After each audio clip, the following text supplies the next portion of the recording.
is the second weekend of the season in Ferrari Challenge Japan. Moreover, it's the second visit to Autopolis in the history of this fledgling racing series. The first time that this car, the Ferrari 296 Challenge, has been presented with the challenge of this circuit, 2.9 miles in length, just over 4.7 kilometers, a thriller of a facility. Following on from a brilliant first weekend, of course, we went to Suzuka for round one of the season, opening up Japanese Grand Prix Sunday with our second race of the weekend. Both races of the weekend at the Autopolis circuit being won in resolute fashion by Miki Koyama. She managed to secure both wins, the 88 car from M Auto Italia. This weekend, though, it's another driver in that number 80 Kate car, and that driver has landed on their feet. More on that in a few moments' time. Welcome along to Ferrari Challenge Japan, races 3 and 4 of the season, the second round of the 2025 championship. This Autopolis circuit, 35 years old this season, opened in 1990, is certainly a circuit with innumerable challenges and also plenty of overtaking opportunities as well. Facility that boasts a few different sharp braking zones.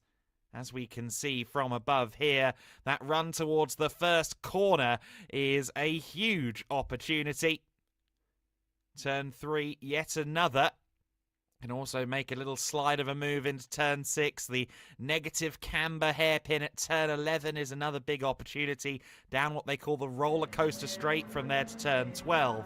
And that final sector of the lap, opportunities can beckon there as well. Because it's one of those sections of circuit where if you get one apex wrong, that's going to affect you for the next 3 or 4 corners. You'll drop the better part of a second if you're particularly unfortunate. There is Takeshi Shogaki in a Ferrari 488 Challenge car. For the first time in Ferrari Challenge Japan, we have a mix of Ferrari 296 Challenge cars. That's this machine here with the 2.9 litre V6, the dehybridized version of the Ferrari 296 GTB, and the previous generation Ferrari 488 Challenge Evo is also a part of the grid for this weekend in its own category. So a bit of a multi-class feel to the race today. Of course, the 296 Challenge car in conditions like these will be making use of the fact that it has the most downforce by quite some margin of any car in the over 30-year history of Ferrari Challenge competition.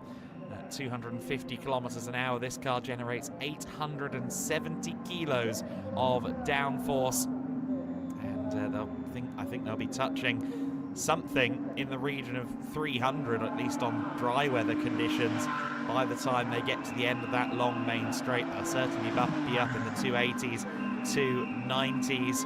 Of course, 700 horsepower from the 2.9 litre V6 in the 296s, 670 horsepower from the V8 3.9 in the Ferrari 488 Challenge Evo. So both cars very strong in a straight line, but of course also great handling as well. Now, we mentioned that the 88 car has a new face at the wheel, and that is Sota Muto, the driver this weekend in the 88 M Auto Italia car. In fact, there is Sota Muto now, just in the little blue car, going through shot ahead of Motohiko Isosaki's very, very distinctive number 55. Sota Muto is going to start this race from pole position.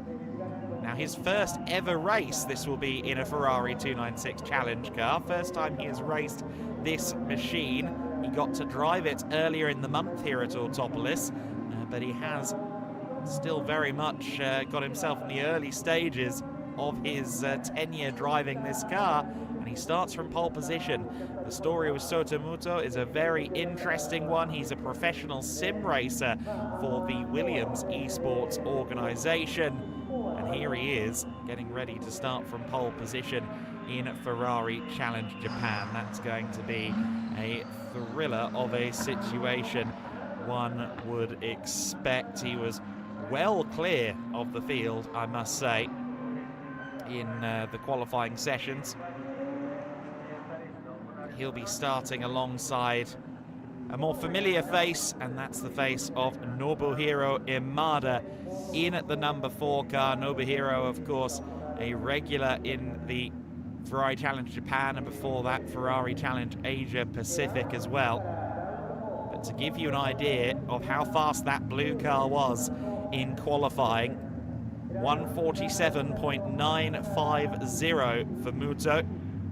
His closest competition, Imada, a 149.483. In the qualifying sessions yesterday, Muto was in a different league. However, race distances may yield different results, and especially in conditions like these, experience is going to be a huge factor.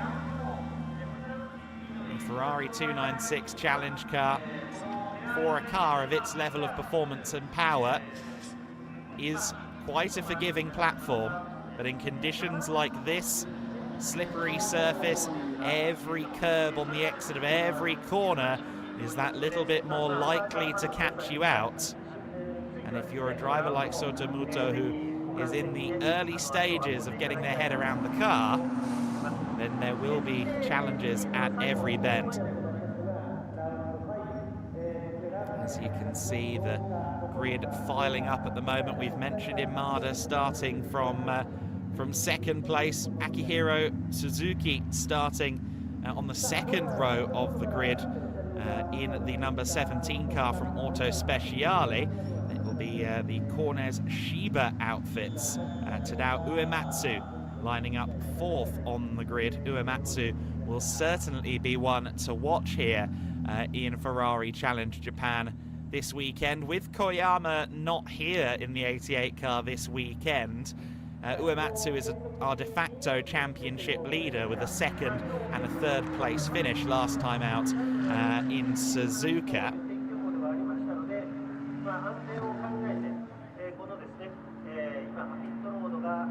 And the drivers getting themselves ready. I'm also getting some information, some bulletins through from down on the ground, and the intention here is to start this race under safety car. So we will be running a single file start, I imagine, potentially after a couple of laps behind the safety car here. Obviously, under normal circumstances in Ferrari Challenge Japan, we see a 2x2 rolling start. There we see Nobuhiro Imada. He's taking another sighting lap here. Interesting situation down in the number 4 camp, the Rosso Scuderia outfit for this weekend, because as of now, Imada is only set to do this race on Sunday. The car is set to be driven by 22-year-old Tosei Moriyama, the 2023 champion in the Super Taikyu TCR class, who actually deputized for Imada earlier on in the season in the Super Formula Light single-seaters because he had an injury to his hands. And Moriyama is now set to split the work in the Ferrari 296 Challenge car with Imada this weekend. So Imada platforming a young talent there, and that could be another interesting dimension to the race on Sunday. Tadao Uematsu, the driver who has been synonymous with GT racing in Japan for well over 2 decades, first raced a Ferrari GT car well over 2 decades ago, representing the prancing horse in what was then the Japanese GT Championship all the way back in 2004 with Team Hito Suyama Racing, and improving on his arrival into Ferrari Challenge Japan last time out on that Japanese Grand Prix weekend. But he's lost none of his pace and does again effectively hold that de facto championship lead status as the first of the full season entrants in the points. What can he do then from row 2 of the grid? Of course, behind him there you see that 55 car, the distinctive green, white and red machine of Motohiko Isozaki. Motohiko, who races seemingly just about any weekend he possibly can. Going back to the 2000s, he was one of the very strong contingent of gentleman drivers in single-seater racing in Japan, but these days he is more accustomed to racing Ferraris. He loves racing Ferraris. Once told me in a paddock in Europe that, you know, once I started to race a Ferrari, I knew nothing else was ever going to turn my eye. Absolutely loves the brand, loves driving this 296 Challenge car. Came 4th in last year's Trofeo Pirelli AM categorization in Ferrari Challenge Japan. That included 2 victories in the class. Was also the winner of Copa Shell AM in the 2023 Ferrari Challenge Finale Mondiale. If you're unfamiliar with our categorizations for the drivers here in Ferrari Challenge Japan, there are 4 driver categorizations. Trofeo Pirelli is for the cream of the crop, the very fastest drivers out there on the circuit. Their cars have a red windshield banner, as you can see on that number 17 machine. The next step down from that is Trofeo Pirelli AM. Think of it as like a gold driver versus a platinum driver in SRO GT competition. Then you have Copa Shell, which is a yellow windscreen banner, and Copa Shell AM, which is often the domain of our least experienced drivers, our drivers making that first step into motor racing.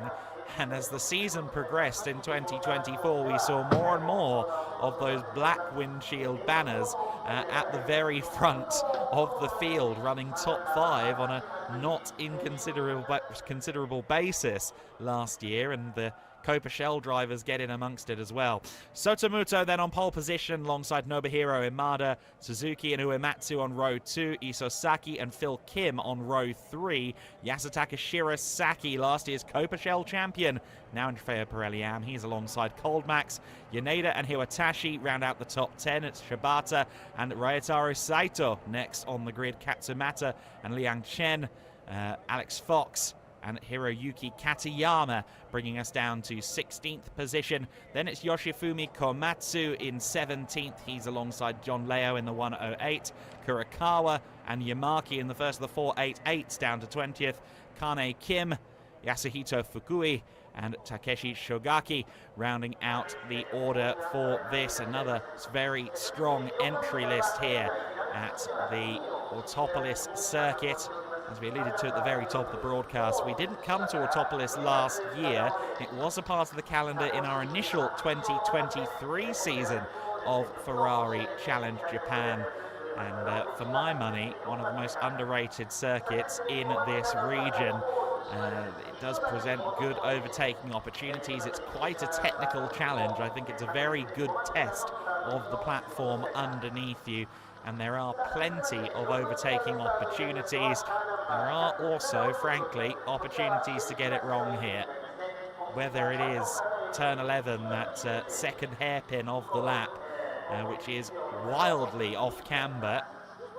You really have to take that into account, especially if you're diving to the inside. And then even the next corner after that, turn 12, it's way too easy to be tempted into taking that little bit more speed and maybe suffering for it. Now, as we can see, the circuit is certainly giving the look of a greasy track as it stands. And unsurprisingly, a majority of the grid have opted for treaded Pirelli P0 tyres. There's one exception, and that is Nobuhiro Imada. Everyone else has gone right and he has gone left on this occasion. He will be starting the race on slick tyres. So the number 4 at the front of the field is set to start this race on slicks. Is that going to be a master stroke at the start of the race? Will it come good later on?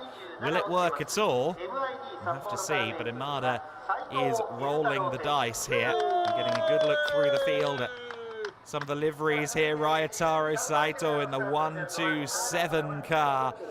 Always good fun to watch. He was runner-up last year in Copa Shell AM. Took 4 victories in the class last year, so one would expect him to be right in amongst it in terms of the competitive order here. And as we saw on that grid run through, he is up there in terms of the Copa Shell AM runners, starting on row 6 of the grid alongside Norikazu Shibata of the Cornes Osaka dealership. Alex Fox, the Frenchman, 15th on the grid. Suzuka marked his first appearance in Ferrari Challenge in a couple of years, and good to see him back again here at Autopolis. I know that in particular Alex Fox really reveres the opportunity to get a little taste of that F1 fever, if you will, and racing on the Japanese Grand Prix weekend. Obviously always attracts drivers. We often do get some more international feel to the entry list when we are on a Grand Prix support. However, Alex Fox is here and seems to be in it for the long haul this season in Ferrari Challenge Japan at Autopolis. Certainly a equally compelling circuit to drive. There is Yusuke Yamaki in the first of the 488s, representing the Gran Testa Nagano dealership. Of course, Coppa Dealer, the competition among the dealerships to see who comes out on top. Every driver on the grid is being represented, or is representing, a Ferrari dealer partner here in Japan or elsewhere in certain other instances. And of course, with the stunning driving of Miki Koyama at the season opener, the M Auto Italia team are yet to be defeated this season. They are at the tippy top, and they have all of the victories to their name right now. And we'll see if that streak can be broken today. Certainly, that 88 M Auto Italia car is in a strong position. Pole position, courtesy of Sota Muto. The cars will soon be rolling, and I suspect for that man in the purple and red at the front of the field, he will soon know whether he has made a masterstroke of a decision or whether he's maybe pushed the boat out a little too far. We saw Nobuhiro Imada, of course, doing several sighting laps earlier on. He was one of the last drivers to actually make it to the pre-grid.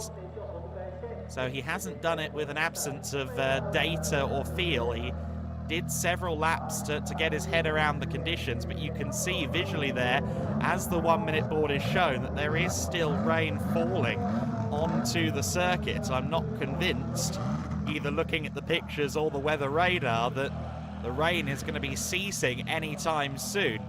It's a bold strategy from Nobuhiro Imada. Is it one that pays off?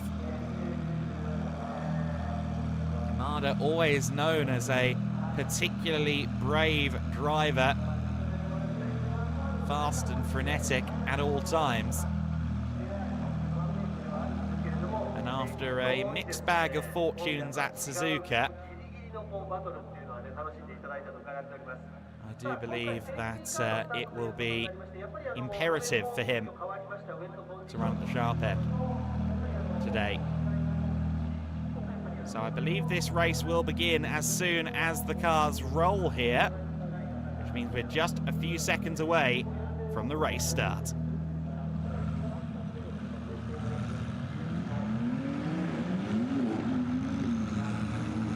And indeed, the race has begun here under slightly calmer conditions than we were expecting. But the Ferrari 296 GTB is our lead machine as we roll towards the first turn for the first time. That long run down to turn one, you can see the circuit narrows in on the approach to the first corner. You can go 3, even 4 wide if you're particularly brave.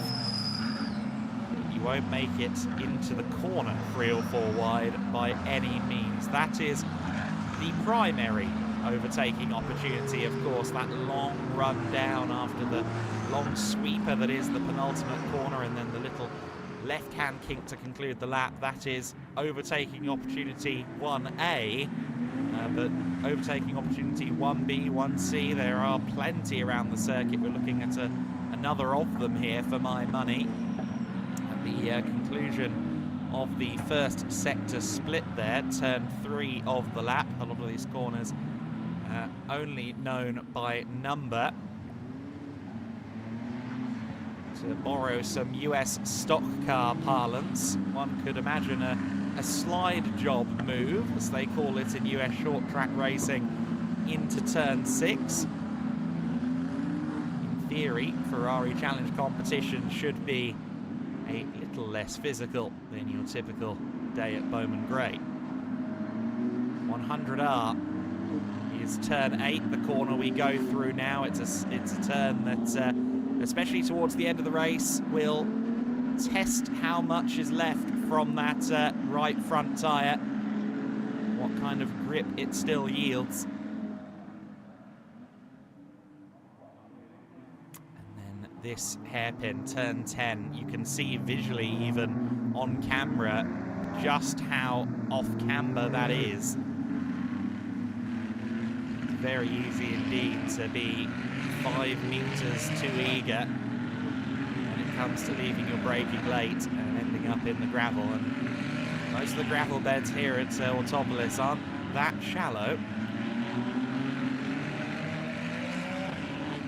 Ferrari 296 GTB leading the field. Of course, that's the road-going version of the car that a majority of the drivers are running here in Ferrari Challenge. That is the hybridized version, of course, the 296 GTB, running a hybrid motor these days. The Challenge car, though, is dehybridized, and to make up for the fact it doesn't have the hybrid power, it is, of course, a lighter build. The lack of batteries means the engine is a lot lighter, the power unit is a lot lighter, and, of course, they do so slightly beef up the ICE as well. The turbos are bumped up by about 10% in terms of their maximum velocity. 180,000 RPM, the turbo's maximum spooling speed. It is a very impressive motor.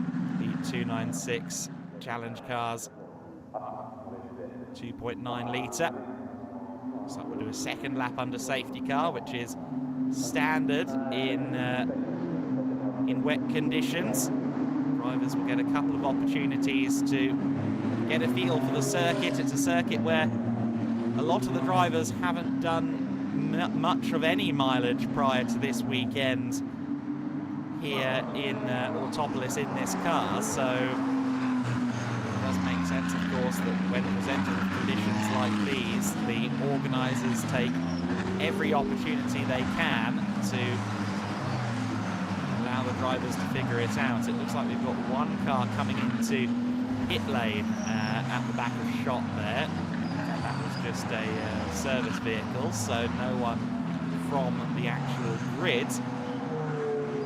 Good to see the 488 Challenge Evo cars out there on the circuit as well.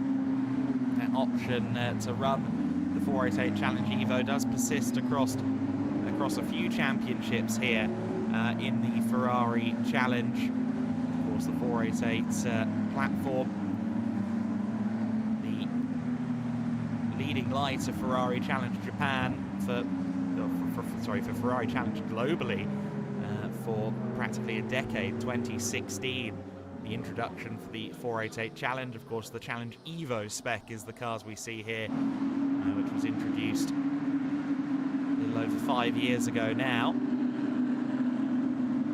While the 296, with its wider stance, its superior downforce and power, is of course going to be the car that wins out in a straight fight. The 488, a very popular car still. It's great to have them welcomed onto the grid. I suggest that conditions like these, a few drivers will be wishing they were in Pura Sangues rather than 296 Challenge cars. A little bit of four-wheel drive would come in handy in conditions like these, but it is power to the rear wheels only in a Ferrari 296 Challenge car. And looking at the level of spray coming off those machines right now, I'm not sure I'd want to be in Nobuhiro Imada's position. Second on the grid on slick tyres, per the reports I've received from officials on the grid walk. So convinced that that car is going to stay in a straight line for Imada without a lot of fisticuffs. We're going to do one more lap under safety car, so a third lap under safety car, and then we are set to go green. That's the word from race control. You can see Yudai Uchida there, leaning up against the tyre stack. Of course, Yudai, a driver with great results, the only man so far to win Ferrari Challenge Japan since the series was introduced in 2023. We know for a fact, of course, that that is changing this time around, as he is still a big presence in the paddock. Yuliang Chen is the driver that receives coaching from the legend of Ferrari Challenge in the Asian region. Chen made his racing debut at the Japanese Grand Prix weekend at Suzuka. He made quite an impactful debut in the Copa Shell AM class as well, did Yuliang Chen. Certainly turned some heads and announced himself onto the scene. Outside the top 20 overall in that first race, but was within the top 20 and well within the top 10 in Copa Shell AM in the second race of the weekend, and that forward progression will be the name of the game again this time around. And certainly in a good position to try and facilitate that is Chen, starting from 14th on the grid, row 7 of the grid. There will be opportunities there to try and move forward. Looks to me like the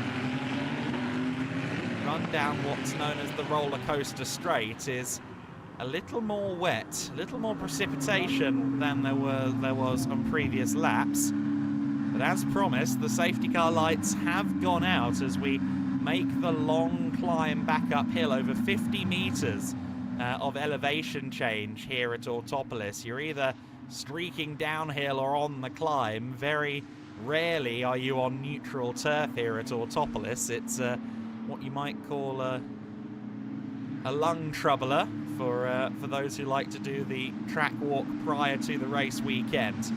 The time for preparation, the time for getting your eye in, is now coming to an end. For Nobuhiro Imada, who we understand is starting this race on slicks, he is going to be on his own island when it comes to performance. I can't imagine these are the tyres for those conditions. If they switch the tyre out late, then maybe he stands a chance out there, but as it stands, per our information, it's going to be tricky.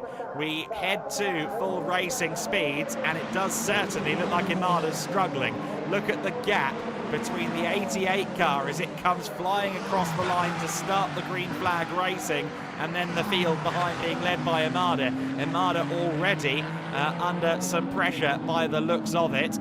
Looked to me like Tadao Uematsu was challenging for second place, and well, just about still there is the number 4 of Imada.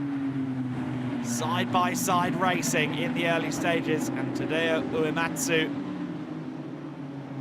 surely should get the better of this, and has got the better of it in the 17 car behind him. Is Akihiro Suzuki as well. Imada drifting out wide. Does look like he's struggling in these conditions. If he is indeed on slicks, I'm stunned that he's staying quite as tidy as he is. He's falling through the field, but it's still pointing in the right direction. Motohiko Isosaki goes clear past the number 4 as well. It is quite clear that Imada is not on the right tyre right now. It's going to take a literal change in the tides, I think, for that situation to improve.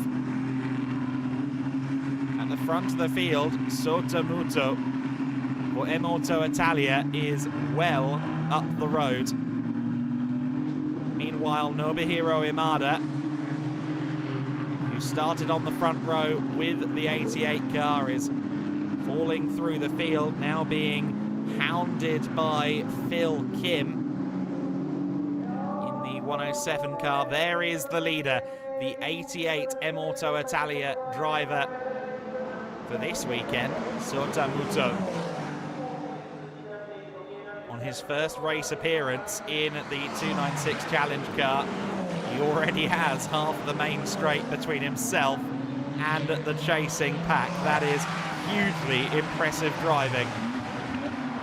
Suzuki is ahead of Uematsu by the looks of it, so Akihiro Suzuki is clear of him. Muto with the fastest lap of the race, unsurprisingly. In these early stages, the rest of the field trying to pick their spots, and for Nobuhiro Imada, I think, frankly, it's all survival at this juncture, being overtaken there by some of the front runners in the Shell AM class. I think it was Ryotaro Saito there just going around him. In fact, he's well down 16th as it stands. Muto then 7.7 ahead at the end of the first lap from Suzuki for Uematsu. Shirasaki up in 4th place, and Phil Kim in 5th position. Isosaki in 6th and Coldmax in 7th. Ineda Iwatashi, and then the first of the Copa Shell Am runners, Norikazu Shibata, was the leader in Shell Am at the end of the first green flag lap. Suzuki falling through the field, though. We're getting sector by sector updates there on the timing tower, and you can see the gap growing. 8.2 now the gap between the leader and the chasing pack.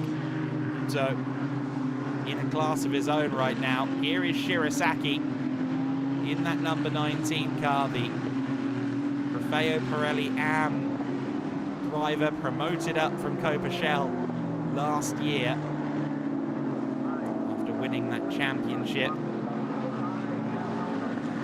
This is his 3rd season now in Ferrari Challenge Japan, his 3rd season in Ferrari Challenge generally. Has shown huge improvements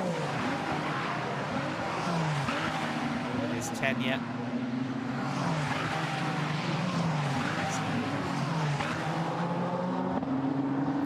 Surgeon by trade. So usually a man with a deft touch. We've seen that on several occasions over his tenure in the series. Phil Kim, another driver who really impressed in 2024 and is continuing to do so thus far in the 2025 season.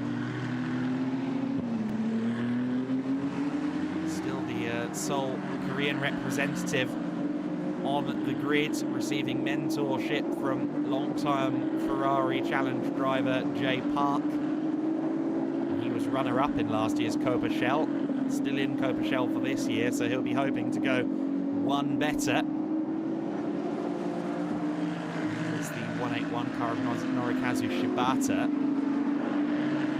Shibata in his Cornezo Saga entry, leading the way for now in Copa Shell Am. However, Ryotaro Saito is on the back of him. Now, we saw these two duking it out a few times last time out in the Suzuka opening round.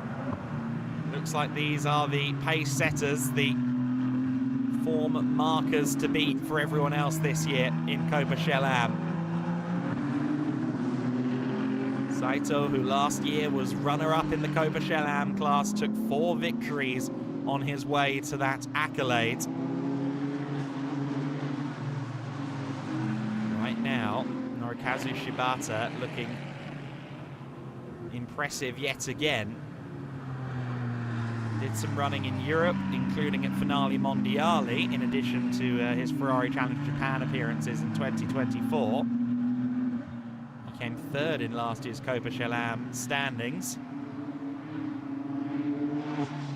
Had 9 top 5s from 10 races in the Copa Shell Am division in the 2024 season. Shibata consistently impressive. Now, Imada has stabilised just outside the top 15 there in 17th place ahead of John Leo. So he's found some modicum of grip underneath him, but certainly in order for him to move back through the field, the weather is going to have to change at a brisk pace. We saw Muto in the 1:57s with his fastest lap of the race. For Imada, he's nowhere near the 1 minute at all. He's down in the 2s.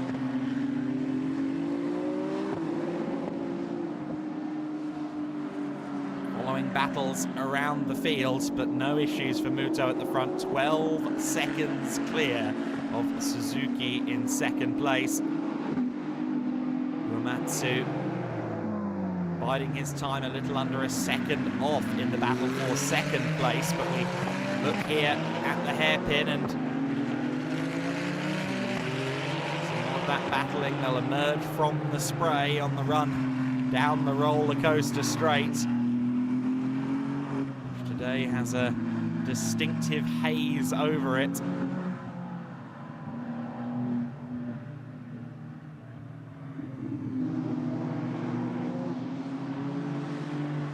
Headlights being worked here, drivers taking different approaches to these S-bends as well, and a bit wide there from the lead car in this scrap.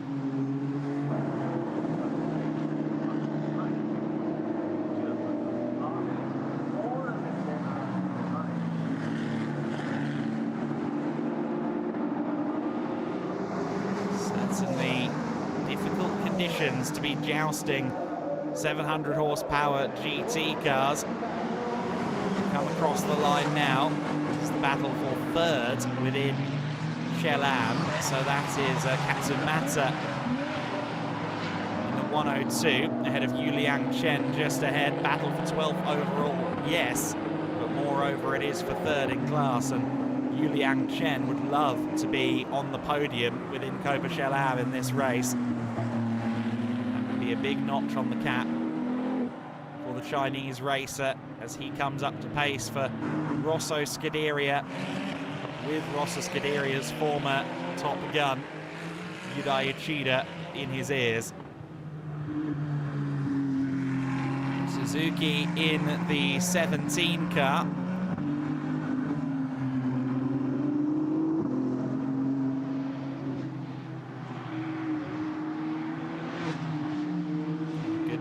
Thus far in the race.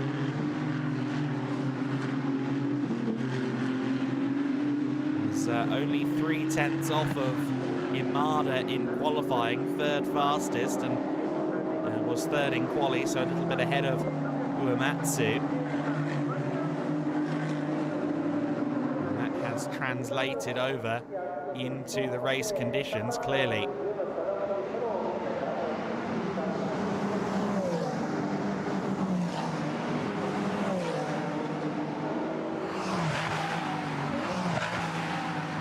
Hero, 37-year-old racer with Again, a very strong background in GT racing.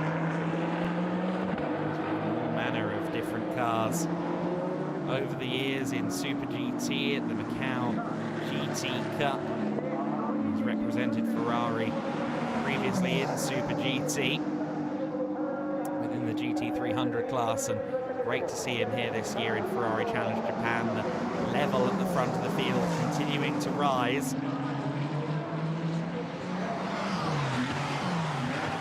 This is the battle though for that 12th position. Katsumata, for now at least, has the measure over Yuliang Chen, but can the Nicole Competizione representative in the red 296 hold on?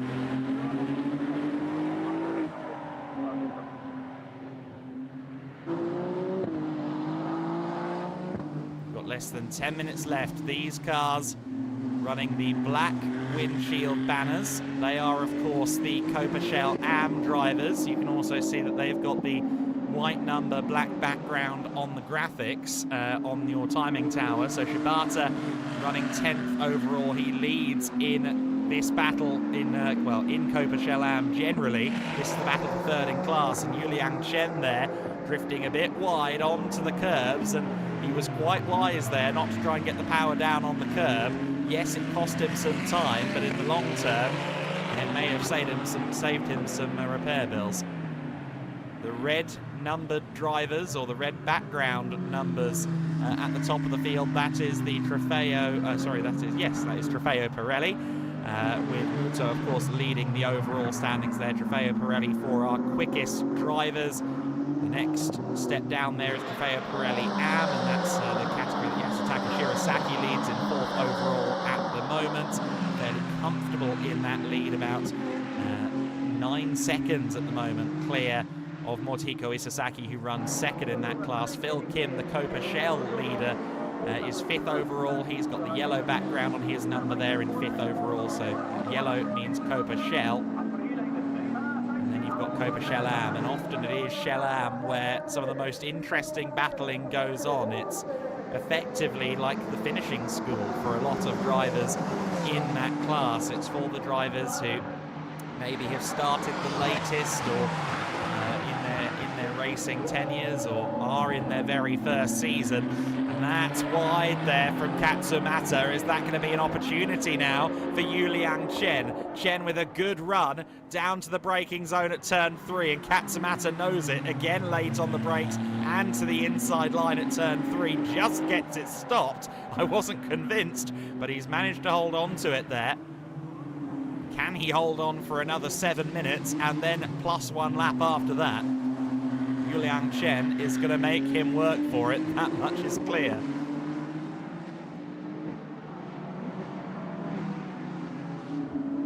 As you can see, a huge quantity of our grid are Copa Shell AM runners. It is often the most competitive class in terms of scrapping 4 points, and that's exactly what these two are doing right now. Chen to the inside at that hairpin. Can he get it stopped? Will he get it turned in? They make contact, and Yuliang Chen does get through, but it was not without a little bit of contact, a little touch between the two of them. Katsumata might not love quite how that one played out. It was certainly bold from Yuliang Chen, but he's got through. Based on how defensive Katsumata was having to be, I'm not sure that he's going to be able to mount a counter-attack on Yuliang Chen. I think Chen has the pace now that he's gotten past. We'll have to see what unfolds from here.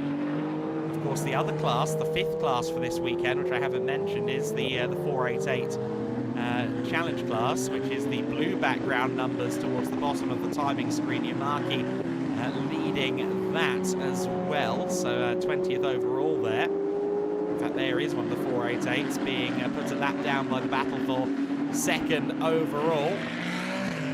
I should say it is the battle for 2nd overall, because that is Suzuki being pursued by Uematsu. I must say, Yasutaka Shirasaki has stayed with them throughout the race distance here. It has been impressive stuff from Shirasaki. Last year in his Copa Shell winning season, he was occasionally sniffing it out for overall podiums, and now that he's a Trofeo Pirelli AM driver, that clearly hasn't stopped. The continued strength, the continued momentum of Shirasaki. Some more 488 challenge traffic to work through there. I believe that was class leader Yusuke Yamaki there, going a lap down, staying well out of the way while not trying to scrape off too much of his momentum. Now, we were watching the third place battle previously in Copa Shell AM. What about the lead battle? Norikazu Shibata has never had much of a cushion over Ryotaro Saito in this race. Now, with the minutes ticking down, Saito is looking for any last slither of performance he can to move forward. Incidentally, I believe Nobuhiro Imada eventually came in for slicks, if I'm not mistaken. He's dropped down to 23rd position, as we can see there, so the slick gamble assuredly not paying off on this occasion for Imada, and unfortunately, as it stands, he won't have the opportunity to right those wrongs tomorrow because he is scheduled to hand the car over. 3 minutes and 15 seconds plus 1 lap of this race to go. So Ryotaro Saito running out of time to mount an offensive charge here on Shibata. Saito, who was highly competitive at the season opening weekend. Both drivers were fabulous actually in the season opening weekend. Race 1 at Suzuka went to the man currently leading the battle, Shibata. Race 2 in Copa Shell AM went to Ryotaro Saito. So both drivers have a win to their name, have that feather in the cap already. And look at this from Saito. That was a great run out of 100R towards the second hairpin. Not quite as brave on the brakes as Julian Chen a few moments ago. Lights ablaze on both cars, of course, in these conditions. Time running out. It will be 3 more laps, I believe, for these drivers once they cross the line this time, with Muto already well past the start-finish line. So there is still certainly a little bit of time here for Saito to effect change in the lead battle for Copa Shell AM honours. Under the bridge they go. The long sweeping corner known as the final turn. Of course, it's not strictly the final corner, but this long right-hander certainly gets your attention, and then you've got to get the power down through the left-hand kick to end the lap, and that is not an easy feat in these conditions, I'm sure. Oftentimes drivers will nudge that traction control dial down as far as they dare. I imagine in these conditions everyone's got it dialed right up to keep the car in line, to keep 700 horses in line underneath you.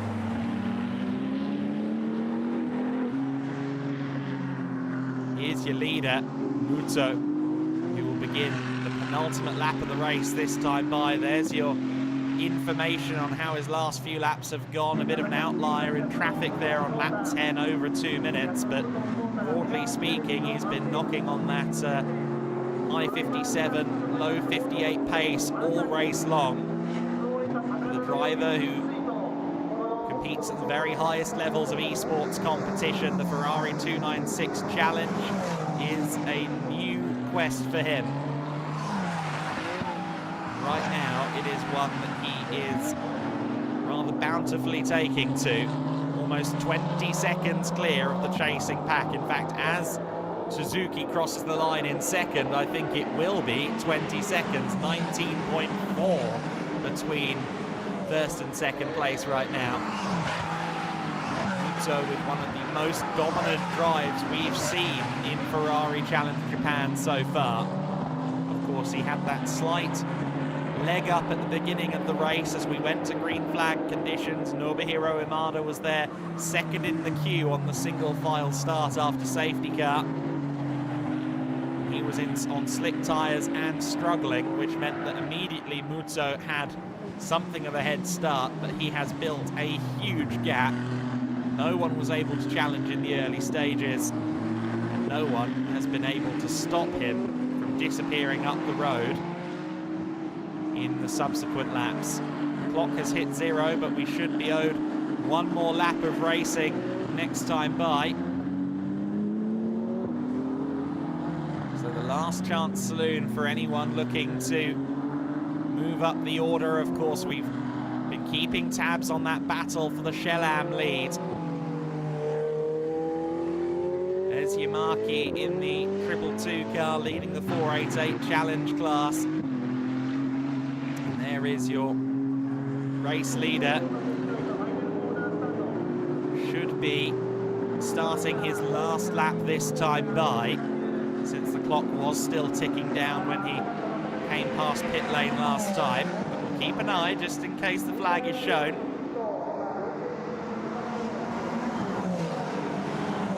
We do indeed begin the final lap now as anticipated. Here is that battle for the Copa Shell Am lead. I've been watching it on the timing, and no, it hasn't slowed down any. Shibata still having to drive through the mirrors. Ryotaro Saito still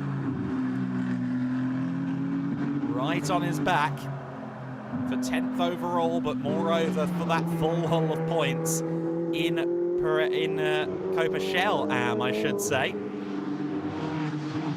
These drivers so quick in Copa Shell Am these days that I rather forget that they're in Copa Shell Am, which is meant to be the entry-level class. I think Shibata and Saito have already marked themselves out as potentially the protagonists in that category this season, with a win apiece coming from Suzuka.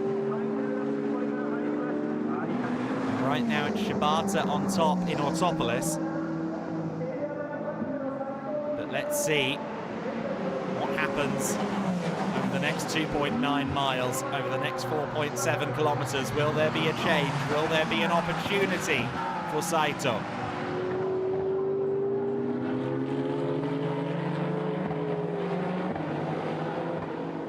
Muto, he has taken the opportunity of moving into Ferrari Challenge Japan, moving into the car that won both races in Suzuka with both hands.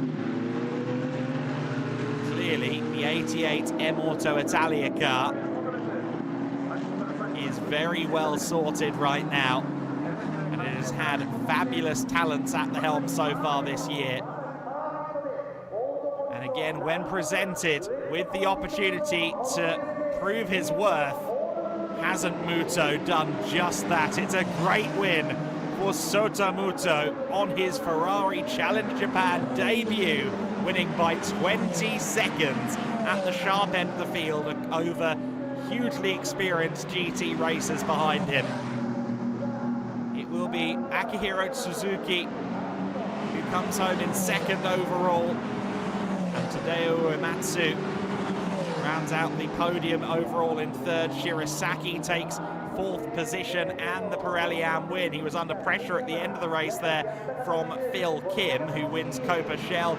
Isosaki will take second in Trofeo Pirelli Am in sixth overall, ahead of Cold Max, Iwatashi and Yaneda across the line in 8th and 9th to round out the Copa Shell runners. But who will be in 10th place among the drivers in Copa Shell Am, the winner in Copa Shell Am? It is going to be Shibata, and it's going to be Shibata because Saito has had a problem on the final lap. He's had some sort of drama because Yuliang Chen is now second in class. Across the line comes Shibata to win in the Copa Shell Am class.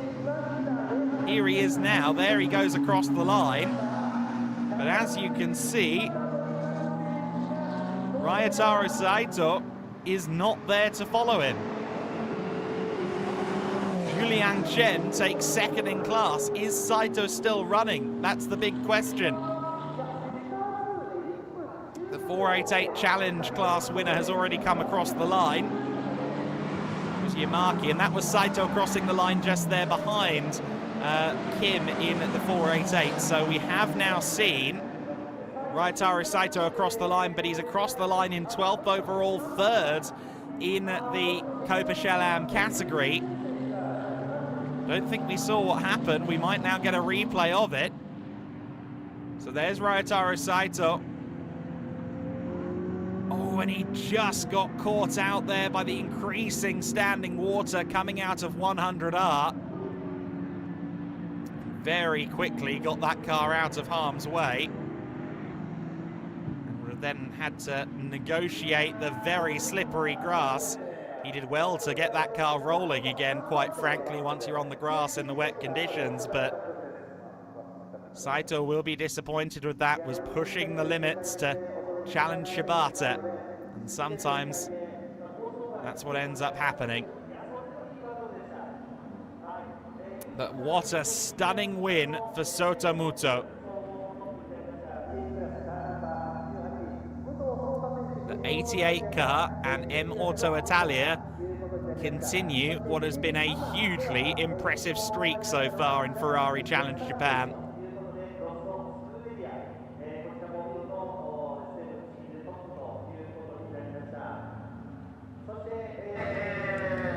Congratulations to our other class winners as well. We called most of them out across the line. Yusuke Yamaki was the winner in the 488 class. The Grand Tester Nagano dealership, so shout him out as well. Across the line while that Copa Shell Am drama was unfolding. Sota Muto, certainly a happy man. He won. Had his first taste of the car.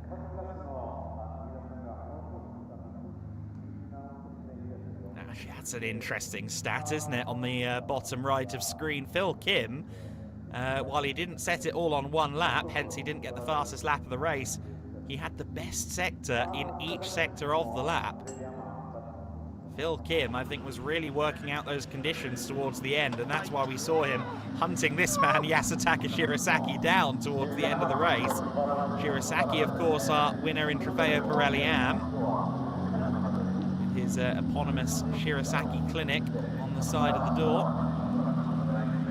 And there is your Copa Shell winner. There is Phil Kim, who, again, second season racer now.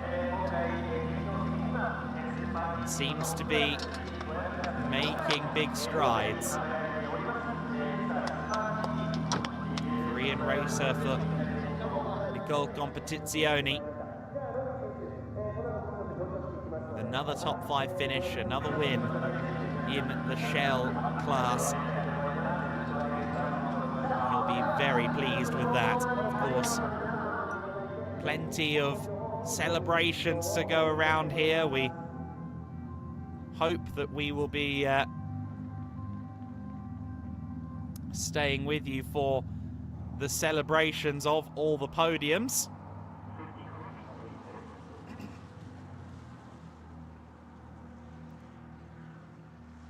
I know that Takashi Kaneko, the CEO of the Autopolis International Circuit, will be there to present some trophies. Sota Muto, the race winner overall and in Trofeo Pirelli. Suzuki in second, Uematsu in third, ahead of Yasutaka Shirasaki and Phil Kim winning their respective classes.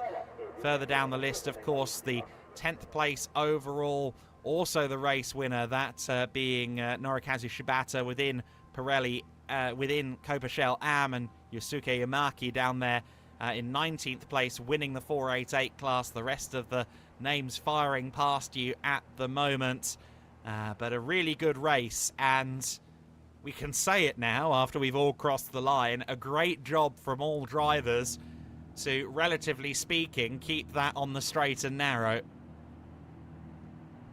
In conditions like these, you need a deft touch. You need to really be careful with the loud pedal, and everyone succeeded at doing so. Nobuhiro Emada even though he finished stone last from the front row, he might be the driver of the race just for surviving on slicks in these conditions.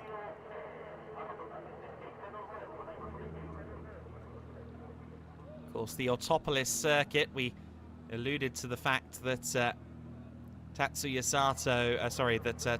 Kaneko, the CEO of the circuit, is with us to present trophies. The circuit, when it was founded in 1990, got off to a rocky start and went through quite a few stages of ownership in the 90s, but has really become a leading destination now in Japanese motorsport. The facilities have always been hugely impressive, and certainly under the leadership of Kaneko, it has become more and more of a leading light in Japanese motorsport, and so great to be back here in 2025 in Ferrari Challenge Japan. Of course, we'll do it all again on Sunday, so no need to fret on that front. Plenty more action to come there. But we are awaiting the drivers to the podium, of course. Hopefully we get to stay with you for all of that. The pomp, the circumstance, the celebration. I'm not sure about quite how covered the Autopolis podium is. There might be some umbrellas. There's your Shell winning car, the Cornez Osaka entry of Norikazu Shibata.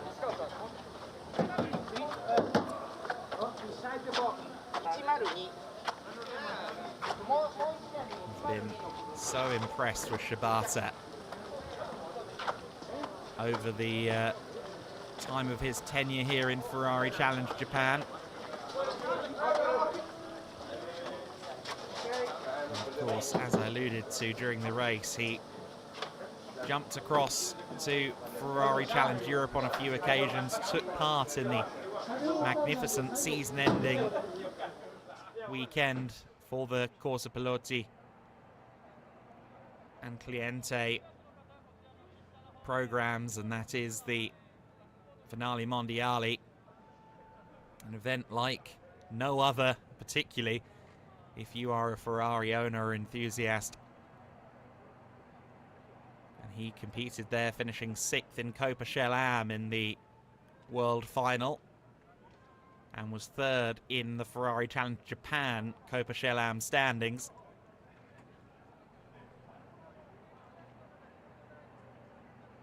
He came into the season, Shibata, without any race victories in Shell and he now has 2 to his name at each of the first 2 rounds of the season. Got a win in Suzuka, has got another win here at Autopolis.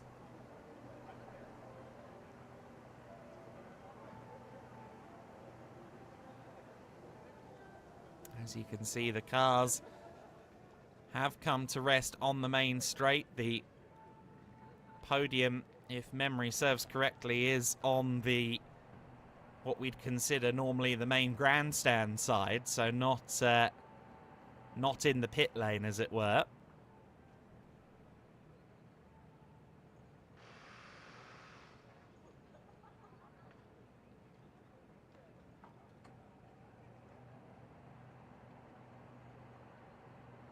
Number 88 M Auto Italia car, though, the one all the cameras are trained on this weekend. Yet to be beaten this season across 2 drivers, the 88 entry.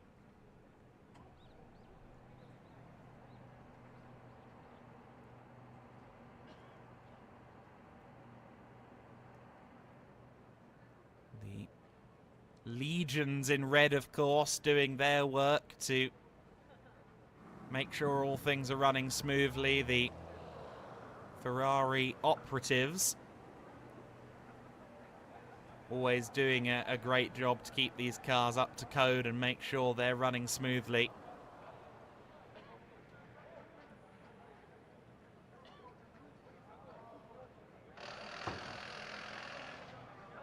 I'm sure there was quite possibly a race engineer debating with Nobuhiro Imada the positives and negatives and the potential profits of going on the slicks. It hasn't worked for Imada on this occasion, but Nobuhiro is always one to try something. As we said, we're understanding that Tose Moriyama will be at the wheel of that number 4 car in race 2, and that could be very interesting, actually. Moriyama will get the opportunity to qualify the car as well, so he won't be starting from the back of the field tomorrow, as best I know. So one would expect Moriyama to maybe challenge at the front of the field to try and get Rosso Scuderia their first overall win of the season. Of course, previously, Yudai Uchida has racked up overall wins for Rosso Scuderia by the bucket. With him stepping into a coaching role for Corsa Piloti, and indeed for Yuliang Chen, it does rather leave the floodgates open for a new champion, for a new top dog in Ferrari Challenge Japan. The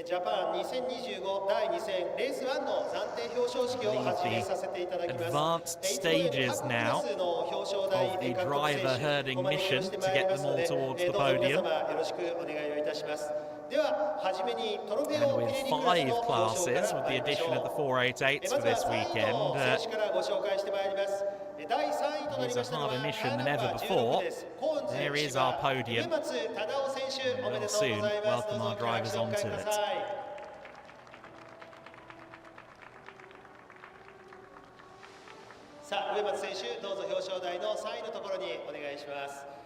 続きまして第2位となりましたのはカーナンバー17をつけましたオートスペチアーレの鈴木明宏選手、どうぞ2位表彰台へお上がりください。おめでとうございます。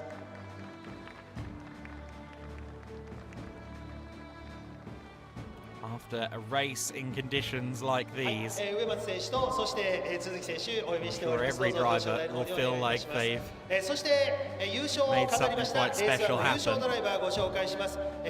Uematsu to the 3rd step of the podium. 2nd step for Suzuki in the 17. Sota Muto to the top, winning in Trofeo Pirelli.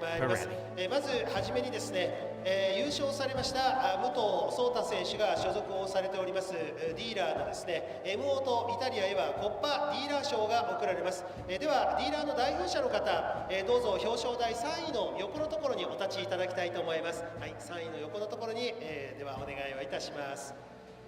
トロフェオピレリクラスプレゼンターを務めますのは株式会社オートポリス代表取締役社長金子隆様。ではトロフィーの授与をお願いいたします。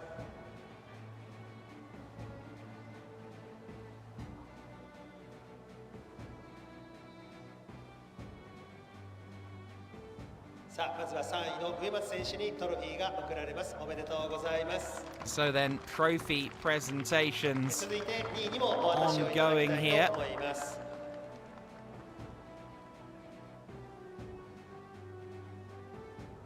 And here's the Autopolis International Circuit CEO Takashi Kaneko presenting those trophies.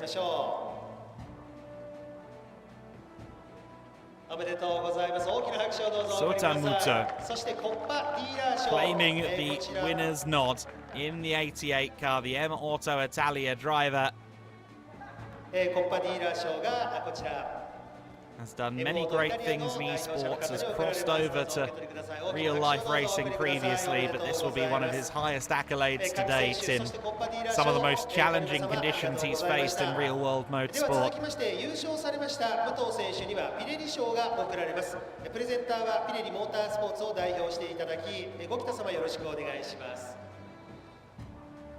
And he will be a very, very happy young man. Pirelli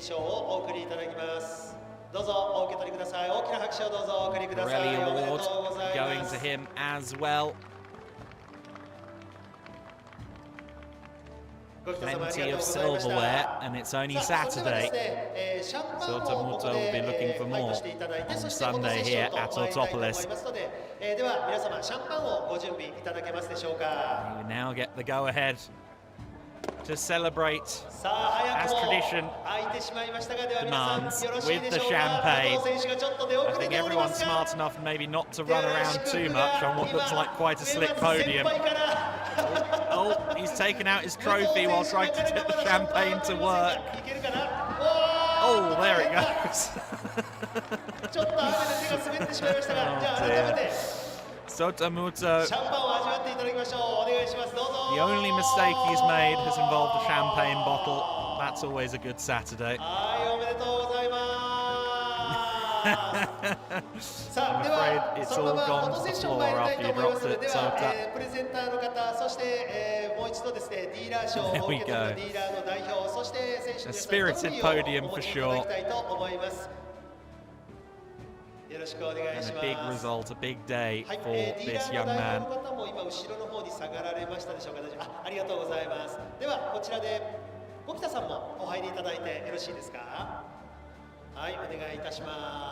Sure, a lot of his Williams Esports colleagues will be clipping that podium.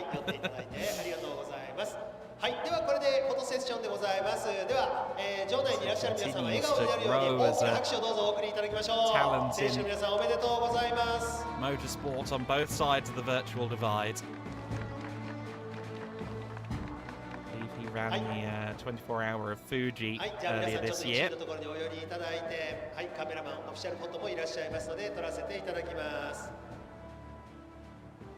But he's never competed in something quite as potent in the GT space as this 296 Challenge Cup. He seems to be thriving with the challenge.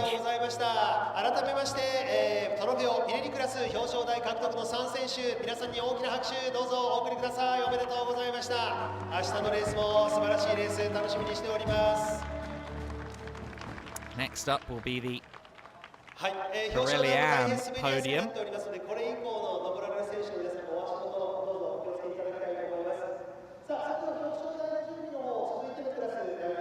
Of course, we'll welcome Cold Max, Motohiko Isosaki and Yasutaka Shirasaki onto the podium.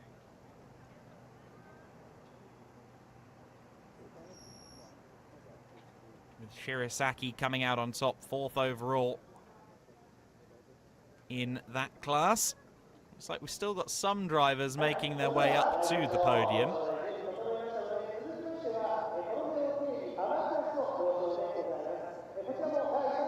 Of course, I think for many drivers, after a race, point 1 is celebration, point 2 is hydration. But with those champagne bottles waiting for you, you can do both on the podium.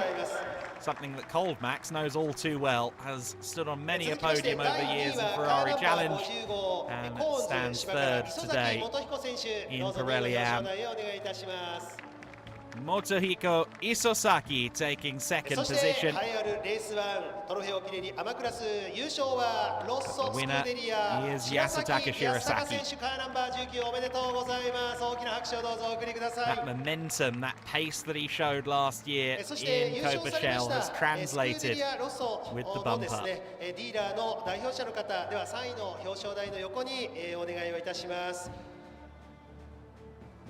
はい、ディーラーの代表者の方、ではお願いをいたします。ロッソスクーデリアの代表者の方、お願いいたします。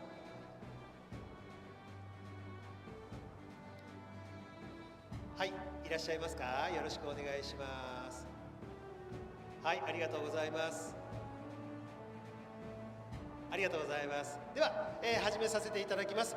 はじめにトロフェオピレリアマクラスのプレゼンターをご紹介します。引き続き株式会社オートポリス代表取締役社長金子隆様、よろしくお願いいたします。では各選手、そしてコッパディーラー賞どうぞお送りください。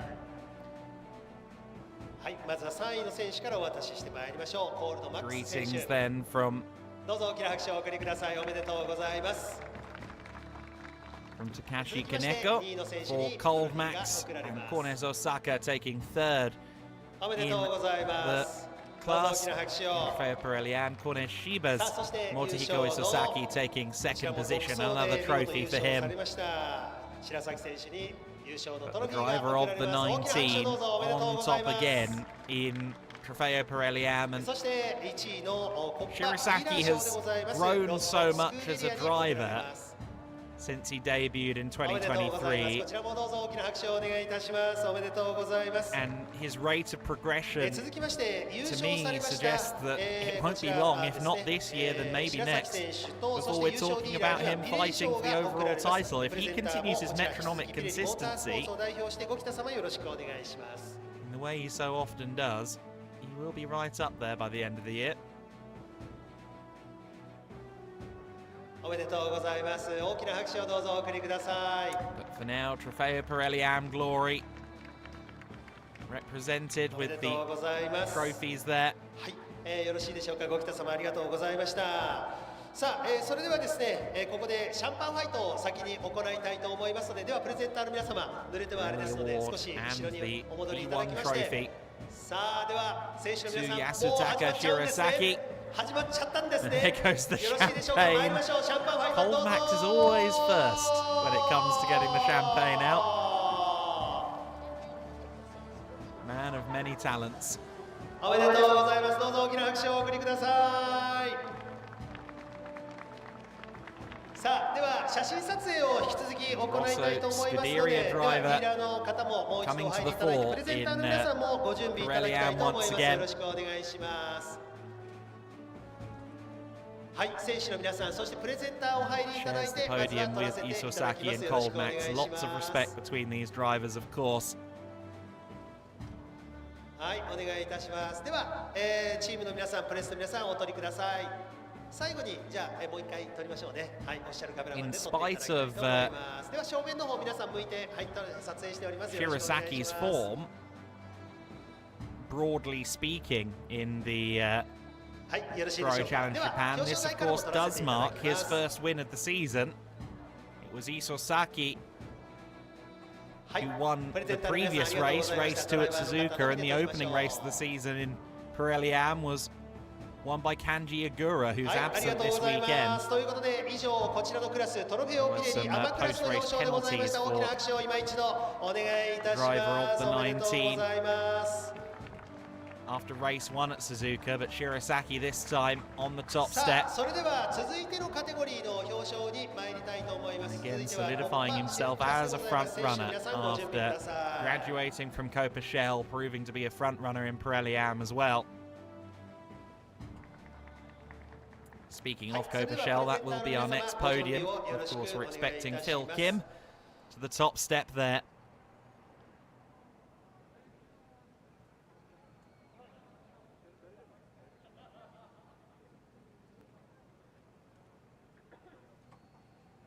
Iwatashi and Yaneda will join him on that podium.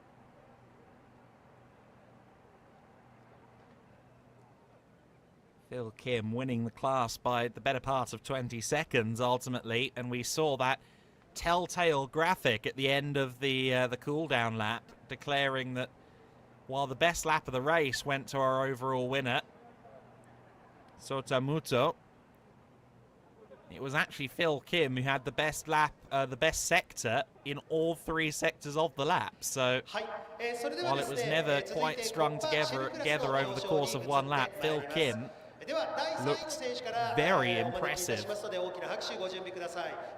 wheel of the 107. Perhaps he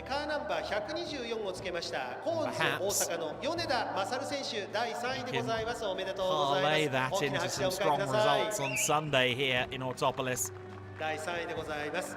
続いて第2位はカーナンバー129 Sorry, Yaneda to the third step of the podium. 岩田正文選手第2位でございます。おめでとうございます。 Iwatashi joining him. さあ、それではコッパシェルクラス優勝ドライバーご紹介しましょう。レース1の優勝となりましたのはカーナンバー107ニュルコンペティツィオネのニコルコンペティツィオネのキム・リル選手、おめでとうございます。大きな拍手をお願いください。 He is unbeaten so far this season in Copa Shell. The only driver who can claim that record across the Ferrari Challenge Japan classes. ありがとうございます。ではコッパシェルクラスプレゼンターはフェラーリジャパンモータースポーツダイレクターの佐藤達也様、トロフィーの授与よろしくお願いします。では選手そしてコッパディーラー賞順にお渡しいただきましょう。And so the まずは第3位 presentations for Copa Shell. おめでとうございま Sari す Yoneda receiving his 続いて第2位 third place trophy there 平田島 from 崎選手 someone に they'll リ be ード very トロフィーが familiar 贈 with, られますおめ Tatsuya でとうござい Sato, who ま is す the motorsport manager for Ferrari そし Japan. て優勝のドライ It's バーキ massive ム・ for ミ Neo ル選手 Atashi, his second place trophy. おめでとうございます Phil Kim, どうぞ大きな拍手をお送りくだ driver of the さい107.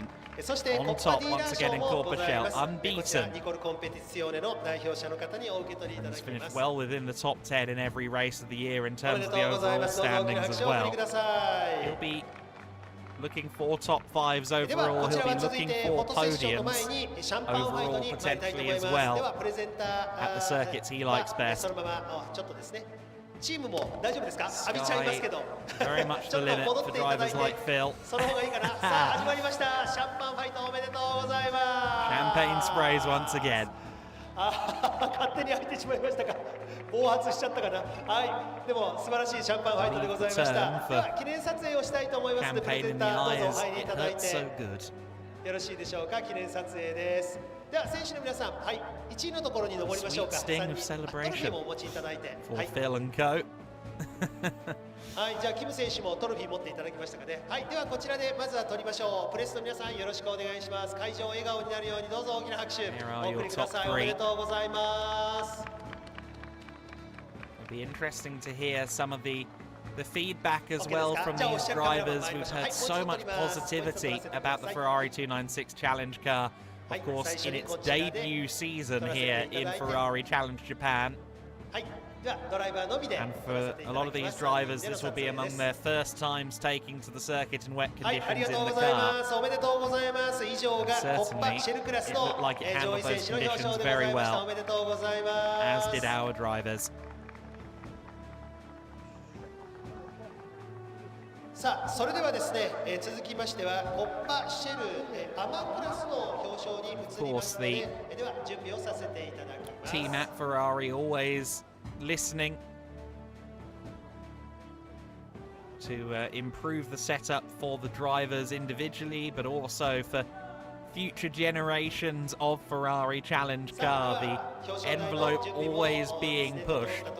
Every time a new model is rolled out, usually it's at a finale mondiale, you'll turn heads and you'll think, okay, how much further can we push this envelope?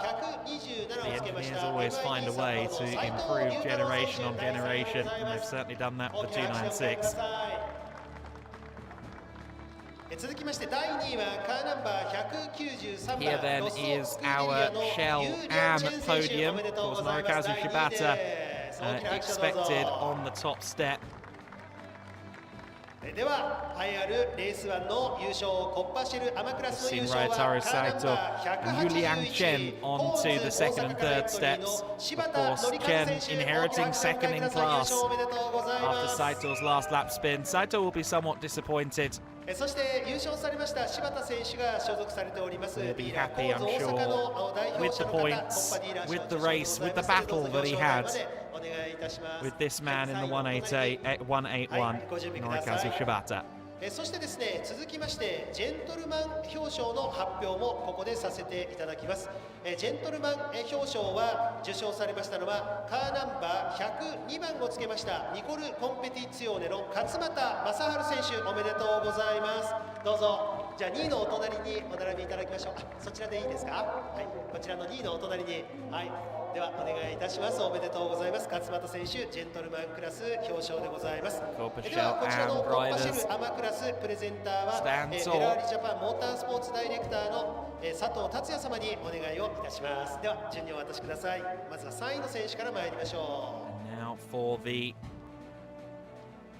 podium presentations again はい from どうぞ大きな拍手 Sato-san. を最後はね悔しい3位となったかと思いますけれ Dara ども Saito 素晴 will ら be しいタイ certainly ムを見せてい looking た to だきま go, したでは続いて well, 2位 one の選手 better, にお渡し two いたし better. ます He wants a win. As he achieved at はい Suzuka, he would like a win ユ here ーチェン選手おめでとうござい at ます Autopolis as well. Yuliang Chen with his best result to date in Ferrari Challenge Japan's Copa Shell AM category. Norikazu Shibata, the Copa Shell AM winner. はい、そ Corners してコッパ Osaka ディーラー賞もお渡しをいたします。さあこちら、コッパディーラー賞コーンズ大阪の代表者の方、チーム代表者にお渡しいたします。おめでとうございます。さらにジェントルマン表彰、こちら勝俣選手にもジェントルマンの表彰がどうぞ大きな拍手をお送りください。おめでとうございます。さあそれではですね、プレゼンターの皆さんと、そしてですね、コッパディーラー賞の受賞の方、一旦お戻りいただいて、選手の皆さんには、こちらですね、シャンパンファイトに参りたいと思います。では表彰台1位に3位の選手、どうぞ。from the champagne spray that's about to come. Smart 参り call. ましょうか。では参りましょう。シャンパンファイトお願いします。どうぞ。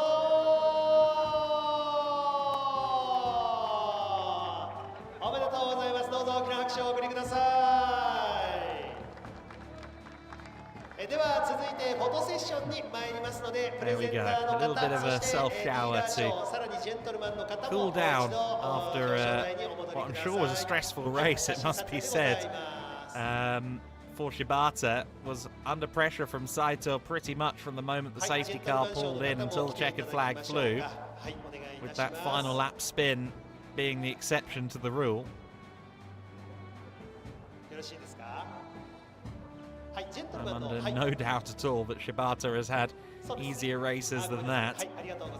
ではまずこちらで写真を撮らせていただきます。お願いします。お撮りください。はい、まずはプレスの方、チームの方に撮っていただきましょう。正面笑顔でお願いします。いかがでしょうか。 OK ですか。はい、じゃあオフィシャルカメラマンよろしくお願いします。ではステージの方から撮らせていただきます。まずはこちらではい、では選手3位、選手を見ていきましょう。ジェントルマンと、はい、Memories preserved. はい、勝俣さんも入っていただいて、はい、フォーショットです。はい、もう一度大きな拍手いただきましょう。フォトセッションも終了で、こちらコッパシェルアマクラスの表彰でございました。おめでとうございました。 Additional podium this time around. And that will be for the 488 class, of course. 最後の表彰になりますですね。 Welcoming them for the first time. ドライバーの紹介、コッパシェルアマクラスの皆さんをご紹介します。ですね、488クラスの表彰となりますので、選手の皆さんご準備よろしくお願いします。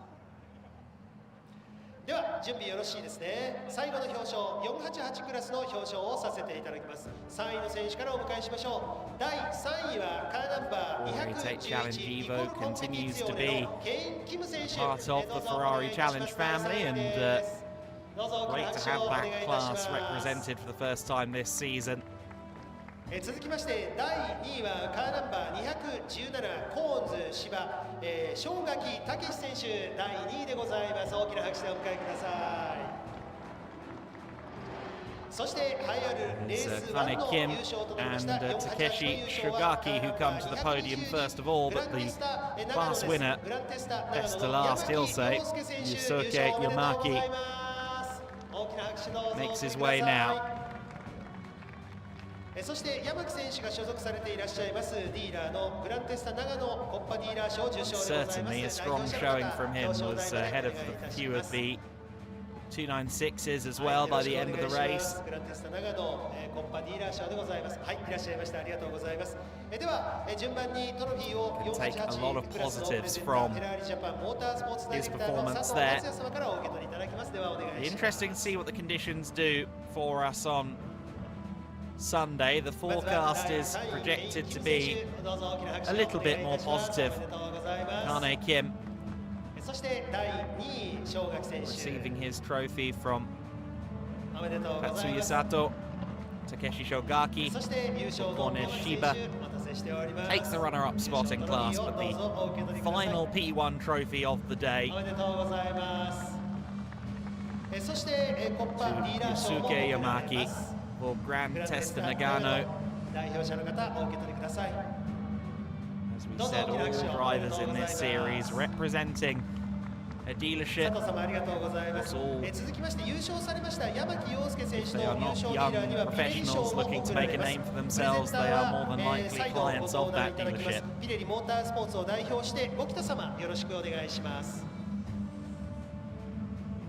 The Ferrari Japan family remaining close-knit. 優勝ドライバーお受け取りください。ピレリ賞でございます。おめでとうございます。 These Ferrari Challenge Japan weekends a great opportunity not just to go racing for these drivers, but also to exchange notes, to talk about their cars, to maybe talk about their decisions specking the car. Ooh, I might go for that trip next time I order a limited edition Ferrari. 最後のシャンパンファイトですから景気よくいきましょう。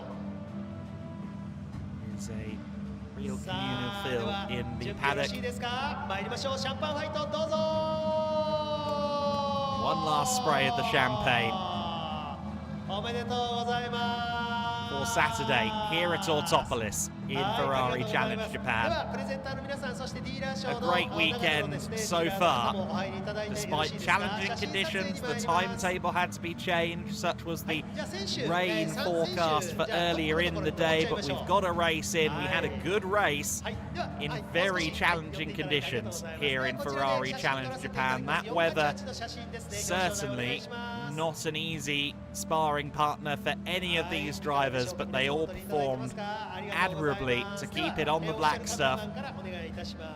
They'll be looking to do the same on Sunday. What will a new day bring for Ferrari Challenge Japan at Autopolis? Make sure you join us to find out. We'll be live at the same time tomorrow. The race scheduled again for 3:50 local time at Autopolis. You won't want to miss it. It will be a thrilling scrap once again at one of the most exciting circuits in the country.